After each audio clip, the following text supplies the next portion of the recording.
Mrs. Clays, when you first started doing exercise breaks in the classroom, you experienced some challenges. Tell me about them.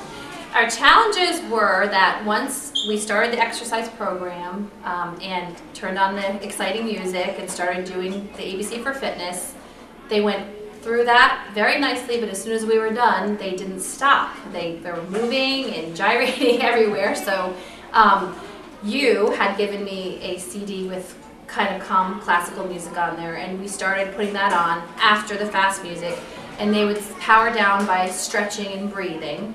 And it's led by a student, so the dances are consistent, and then the stretches are usually consistent as well.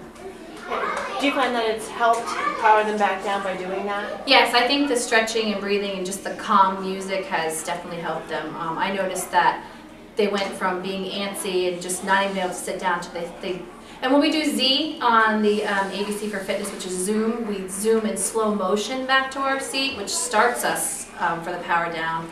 Then they get to their seat, they do the stretches, and they're ready to work.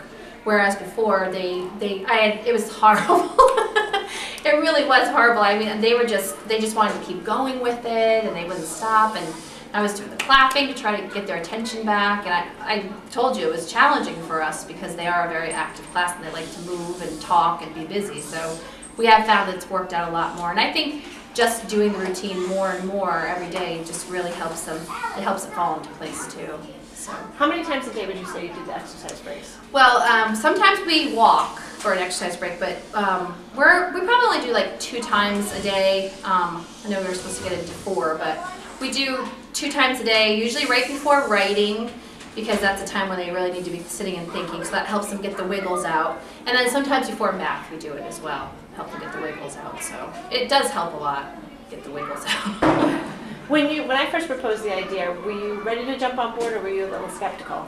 I was skeptical only because I think because of my classroom population, just knowing that they're busy, I thought, oh boy, you know, they're going to have a hard time getting back on track because it takes a long time to get them focused as it is. But when you presented it to the whole school and I actually saw the movements and the exercises, I realized that it wasn't as, I guess I was thinking it was going to be harder than it was, but I at first thought, but now I like it and the kids ask for it. So some days if I've even forgotten that step where we go from our focus lesson on the rug for writing and we get to our seats, are we going to have ABC for Fitness? So they always remind you, so they look forward to it too. I think they know that it helps them get into a, you know, put their thinking caps on after they're done exercising. Now you said you had a student leader. Do they lead the ABC for Fitness, or do the kids know it well enough now that they do it by themselves?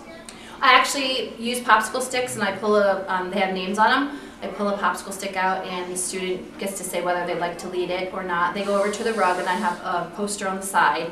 They know it well enough. Everyone knows it, but I just have someone keeping the pace so that we're not doing arm circles too long or something too quickly. So, and they love getting up there and being the lead. And I don't like to do the lead of that actually, so I kind of go off in the back and do mine along with them, and they just like taking leadership for that too. So I think that makes them excited to do the program.